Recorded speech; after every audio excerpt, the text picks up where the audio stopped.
Hi good morning student. बेटा आज के इस लेक्चर में हम लोग बात कर रहे हैं क्लास 11 इंग्लिश मीडियम आप लोगों का सीबीएसई आरबीएसई बायोलॉजी का चैप्टर नंबर 19 का next topic counter current mechanism. ठीक है, टॉपिक क्या है? Counter current mechanism. अब काफी बार ये क्वेश्चन काउंटर करंट मैकेनिज्म से आता है, क्लियर है, लेकिन सीवियर केसेस के अंदर आप लोगों को जो एनसीईआरटी है, एनसीईआरटी काफी बार क्या है कि पेपर सेक्टर का माइंड अगर नहीं घूमता तो वो क्या करता है कि एनसीईआरटी में जो टर्म गिवन है that term will be in your exam paper. वो टर्म जो आप लोगों के एग्जाम पेपर में आप लोगों को फेस करनी पड़ती है।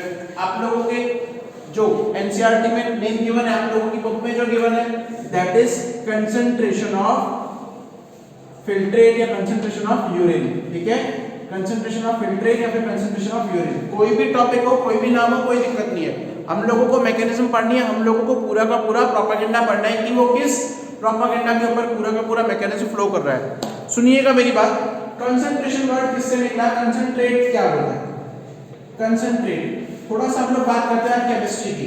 ठीक है, थोड़ा सा बात करते हैं हम लोग केमिस्ट्री की। आप लोग देखो कंसंट्रेट का अमाउंट क्या होता है? गाढ़ा होता है कंसंट्रेट। कंसंट्रेट मतलब गाढ़ा। ओके, अब किसी भी सॉल्यूशन को हम लोग गाढ़ा कैसे बनाएं?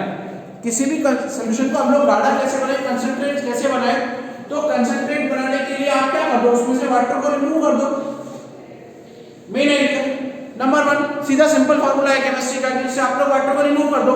और अगर बात करें इसका अपोज डाइल्यूट वर्ड की, whenever we are talking about dilute, dilute का मतलब क्या है? एक्सट्रैक्ट वाटर, पानी को एक्सट्रैक्ट कर दो। ठीक है, तो ये होता है। अब सुनिएगा थोड़ा सा प्रोपेगेंडा कि कंसंट्रेट क्या होता है। जनरली अगर हम लोग बात करें तो कोई भी एक सॉल्यूशन है, कोई भी एक सॉल्यूशन है, सॉल्यूशन का फार्मूला क्या होता है बेटा? Solution is generally made by solute plus solvent, solute plus solvent. थोड़ा सा केमिस्ट्री का प्रोपेगेंडा है, हालांकि मुझे केमिस्ट्री नहीं आता है, क्लियर है। This is not my work, not my task, not my subject. ठीक है, तो आप लोगों का कंसंट्रेशन का मतलब मैं हम लोगों को थोड़ा सा समझा रहे हैं। कोई भी सॉल्यूशन है वो सॉल्वेंट पार्टिकल के अंदर जब सॉल्यूट के पार्टिकल मैशअप किए जाते हैं, डिसॉल्व किए जाते हैं, then it will be known as solution. ठीक है, फॉर एग्जांपल अगर मैं बात करूं, आप लोग किसी भी सॉल्यूट को 100 ग्राम ले रहे हो, ठीक है, 100 ग्राम ले रहे हो, ओके, और आप सॉल्वेंट ले रहे हो 100 ml, तो वो क्या होगा? वो क्या होगा? ना तो कंसंट्रेट होगा ना डाइल्यूट होगा, क्योंकि दोनों का अमाउंट बराबर है। एग्जैक्टली अगर आप लोग बात करो कि यहाँ पर तो ये 100 ग्राम है, आप लोगों ने इसका अमाउंट कम कर दिया, 10 ml कर दिया, यानी 90 ml वाटर आप लोगों ने बाहर ही पहले ही छोड़ दिया, तो वो क्या होगा? कंसंट्रेटेड सॉल्यूट हो जाएगा ना, कंसंट्रेटेड सॉल्यूशन हो जाएगा। तो कंसंट्रेशन का बेसिक मीन ये होता है कि आप लोग वाटर को रिमूव कर दो, वाटर को रिमूव कर दो। और हम लोगों को आज पढ़ना भी है, क्योंकि यूरिन के अंदर क्या होता है? बेसिकली हमें पता है कि हमारी किडनी के अंदर, हमारे नेफ्रॉन्स के अंदर, हम लोगों के ग्लोमेरुलस के अंदर आप लोगों का क्या होता है? ब्लड आता है, और ब्लड में 90% ऑलमोस्ट पानी होता है, क्लियर है। तो वो वाटर को आप लोग एक्सेस अमाउंट में बाहर रिपेल आउट ना करो, बाहर ना छोड़ो, इसीलिए यूरिन को कंसंट्रेट करना नेसेसरी होता है। क्लियर है? क्लियर है? ओके। अब देखिएगा, जनरली अगर हम लोग बात करें तो आप लोगों को क्या करना है कि कंसंट्रेशन को इंक्रीज करना है, यानी कि वाटर को रिमूव करेंगे तो कंसंट्रेशन अपने आप इंक्रीज होती जाएगी। ओके, यहां पर होती है बेटा 300 MOS मोल पर लीटर। ठीक है, ओके। अब आप लोगों को ये पता है कि किडनी के अंदर नेफ्रॉन्स होते हैं, और नेफ्रॉन्स के अंदर आप लोगों का नेफ्रिक फिल्ट्रेट बनता है, क्लियर है? क्लियर है? ये कौन से पार्ट में होते हैं, कहां होते हैं? बेसिकली सुनिएगा, हम लोगों को कंसंट्रेशन को क्या करना है? कंसंट्रेशन को स्टार्टिंग में बेटा 300 ml होती है आप लोगों को, ठीक है। अब उस 300 ml से आप लोगों को लार्ज करते हुए लाना है 600, 900 एंड 1200, ठीक है, यहां तक लेके आना है। यहां पर मैंने लिखा MOS, मॉस मोल पर लीटर, ठीक है, मॉस मोल पर लीटर। क्यों लिखा? क्योंकि बेटा मॉस मोल का मतलब होता है मिली ऑस्मोल, ठीक है ना। ऑस्मो यानी कि ये क्या है? ये आप लोगों का पूरा प्रोसेस है वो ऑस्मोटिज्म से, यानी कि ऑस्मोटिक प्रेशर से, ऑस्मोटिज्म से रेगुलेटेड है, इसलिए आप लोग ऑस्मोलरिटी का यूज करते हो, ठीक है। और ऑस्मोलरिटी को शॉर्ट फॉर्म में OS लिखा जाता है, क्लियर है? ऑस्मोलरिटी को शॉर्ट फॉर्म में OS लिखा जाता है पर लीटर, यानी कि पर लीटर में हम लोगों को इतना कंसंट्रेशन इंक्रीज करके लाना है, यानी कि पानी का जो अमाउंट है वो कम करना है, और आप लोगों का जो फिल्ट्रेट है उसको क्या करना है? ज्यादा बढ़ना है, ठीक है। ये होता है आप लोगों के इस प्रोसेस में। अब आप लोगों के माइंड में क्वेश्चन आ रहा होगा बच्चों कि जनरली ये सर आप लोग बता तो रहे कि पानी का कंसंट्रेशन आप लोग कम करोगे, ठीक है ना, और यूरिन को कंसंट्रेट करोगे, वो किस कारण होता है? किस रीजन के कारण होता है? There is only reason due to NaCl and urea. ठीक है, पानी आप लोग पूरा बाहर निकाल दोगे, NaCl भी ऑलमोस्ट बाहर निकाल दोगे, केवल जब यूरिया बचता है आपके यूरिन में, that is ultimately known as urine, that is ultimately known as urine. ठीक है, कौन कौन से पार्ट में होता है सुनिएगा मेरी बात। आप लोगों को मैंने जब किडनी का स्ट्रक्चर बताया था तो किडनी मैंने बताया था कि आउटर जो सराउंडिंग पार्ट है, किडनी में दो पार्ट होते हैं मेजर, कॉर्टेक्स और मेडुला। आउटर सराउंडिंग रीजन क्या कहलाता है, अगर मैं इसको सेंटर मानूं, इसको सेंटर मानूं तो ये पेरिफेरी वाला रीजन क्या कहलाता है, कॉर्टेक्स कहलाता है, और उसका inner part medulla, and medulla itself will be divided into two major regions, outer medulla and inner medulla, outer medulla and inner medulla. Okay, यहां तक हम लोगों ने पढ़ लिया था, we are well known with that, we are well known with that. अब सुनिएगा, अब सुनिएगा, यहां पर दो मेजर रीजन आते हैं। हम लोगों को पता है कि हमारी किडनी के अंदर बोमन कैप्सूल और ग्लोमेरुलस होता है, क्लियर है, F1 की स्टार्टिंग होती है जिसे आप लोग मेल्पिगन बॉडी बोलते हो, and then the renal tubules will be there. ठीक है, और उसके बाद रीनल ट्यूब्यूल होते हैं जिसमें आप लोगों के तीन पार्ट होते हैं, ECT, DCT, handless loop and connection duct. Clear है, क्लियर है। ओके, तो अब बात करते हैं क्या, किस तरीके से, सुनिएगा मेरी बात। हम लोगों को पता है कि बेटा there is a bowl shape structure known as Bowman capsule, there is a bowl shape structure known as Bowman capsule, and Bowman capsule itself have the glomerulus. ठीक है, ग्लोमेरुलस, ग्लोमेरुलस क्या है, एक ट्यूब्यूल्स का नेटवर्क है जिसके अंदर से बेटा आप लोगों का ब्लड फिल्टर होकर निकलता है। क्लियर है, क्लियर है ना। ओके, अब देखिएगा यहाँ पर दो टाइप की आप लोगों की आर्टरीज आती है, एफरेंट आर्टरियल और इफरेंट आर्टरियल, मैंने शॉर्ट फॉर्म यूज किया है, क्लियर है, ड्यू टू स्पेस। ओके, अब एफरेंट आर्टरियल क्या करती है, ये जो रॉ मटेरियल है, यानी कि जो आप लोगों का रॉ ब्लड है, या फिर जो आपका स्पॉइल्ड ब्लड है, या फिर आप लोगों का जो वेस्ट ब्लड है, उस वेस्ट ब्लड को कहां लाती है, किडनी में लेके आती है। क्लियर है, एफरेंट आर्टरियल क्या करती है, किडनी में लेके आती है। We have clear in yesterday's topic, हम लोगों ने यस्टरडे पढ़ा था कि आप लोगों का हार्ट का जो वेंट्रिकल है वो जितना अमाउंट ऑफ ब्लड पंप करता है उसका केवल 1/5 पार्ट, यानी कि केवल 20% ही एक टाइम में मिस हो पाता है, फिल्टर हो पाता है। आई बात समझ में। तो एफरेंट आर्टरीज क्या करेगी, ह्यूज अमाउंट ऑफ ब्लड को लेकर आएगी। क्लियर है, and there is finally slit, बहुत छोटे छोटे पोर्स होते हैं। अब छोटे छोटे पोर में से ब्लड तो आ रहा है लेकिन उसकी इंप्योरिटीज तो अच्छे से बाहर नहीं निकल पा रही है, तो यहाँ पर एक प्रेशर जनरेट होता है, जैसे pressure has been generated, I am repeating again and again, I am repeating again and again. This pressure will be known as renal pressure. इस प्रेशर को आप लोग क्या बोलते हैं बच्चों, renal pressure. Clear है, और even in the kidney pressure, इसे हम लोग kidney pressure भी बोलते हैं। Got it? अच्छा, अब renal pressure और kidney pressure की अगर हम लोग बात करें तो renal pressure जो है वो हाई होता है। क्यों हाई होता है, और वो क्या होता है, एफरेंट आर्टरियल का जो ब्लड है वो ग्लोमेरुलस के ऊपर जो प्रेशर जनरेट करता है उस प्रेशर को आप लोग renal pressure बोलते हैं। क्लियर है, इसी renal pressure के बेस के ऊपर और ऑस्मोलैरिटी के बेस के ऊपर आपकी किडनी फंक्शन करती है। क्लियर है, किस तरीके से फंक्शन करेगा, कौन लेके आएगा।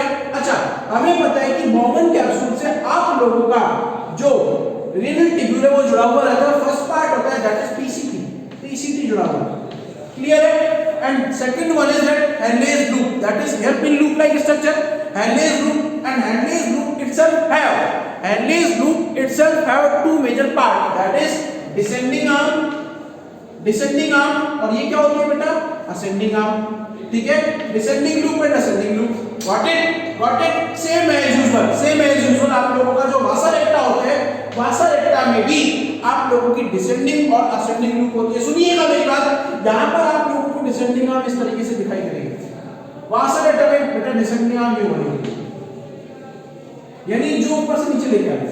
ठीक है, असेंडिंग मतलब जो डाउन टू अपर लेके जाएगा।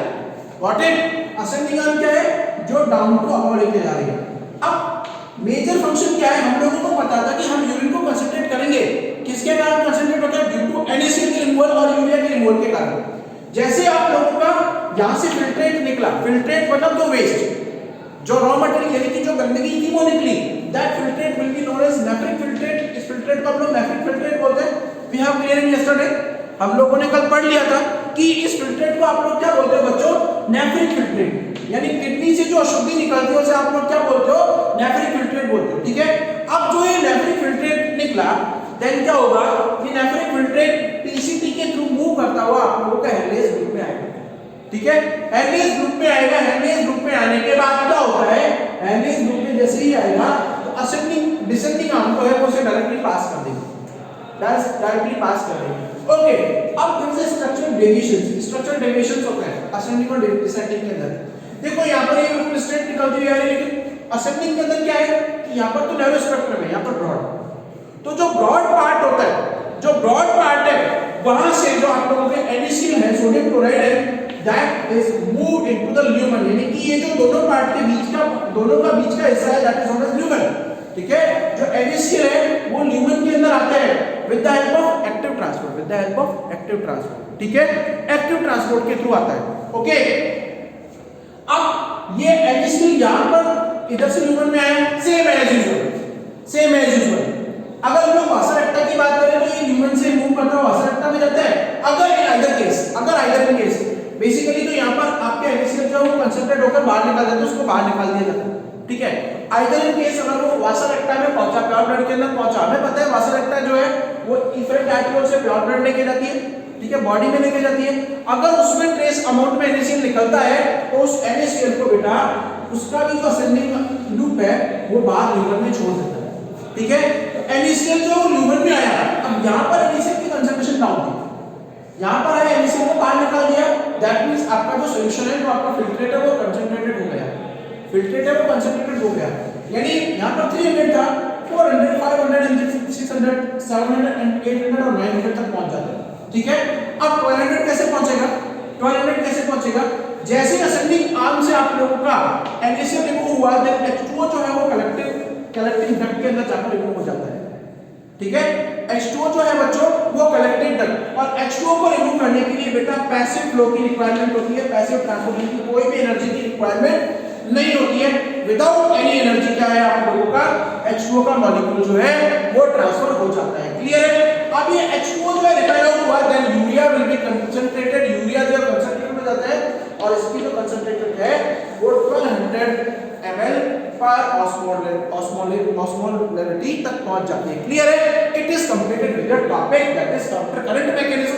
काउंटर करंट का बेसिकली मीनिंग क्या है, आई am repeating again, counter current का मतलब है कि एक बार जब मैट्रिक फिल्ट्रेट आया, फिल्ट्रेट आने के बाद उसको वापस उसी साइड में भेजा जाता है। क्यों भेजा जाता है, क्योंकि यहाँ तक भी अगर यूरिया के अंदर जो पानी है उसको दोबारा से इसमें भेजा जाता है ताकि आप लोग NaCl को, ठीक है, NaCl को देखो एरो लग रहा है, NaCl को वाटर मॉलिक्यूल्स को दोबारा आप लोग एब्जॉर्ब कर सको, ठीक है, क्योंकि सोडियम आयन, क्लोराइड आयन और आप लोगों के वाटर मॉलिक्यूल्स है, they are mandatory for our body growth, हमारी बॉडी ग्रोथ के लिए बहुत जरूरी है। दैट्स व्हाई वी हैव, इसीलिए हमारा जो ब्लड है, that's why we have the urine is more concentrated as compared to water. काफी बार क्वेश्चन आता है कि यूरिन जो है वो ज्यादा कंसंट्रेटेड होता है as compared to water, why, due to removal of NaCl ion and H2O from, ये एक्सेसिव NaCl और excessive H2O from the urea, और फ्रॉम द यूरिन, ठीक है। यूरिन में से NaCl और आप लोगों का जो वाटर है वो रिमूव आउट हो जाता है, इसीलिए यूरिन जो है वो ज्यादा कंसंट्रेटेड होता है, क्लियर है, ओके, थैंक यू।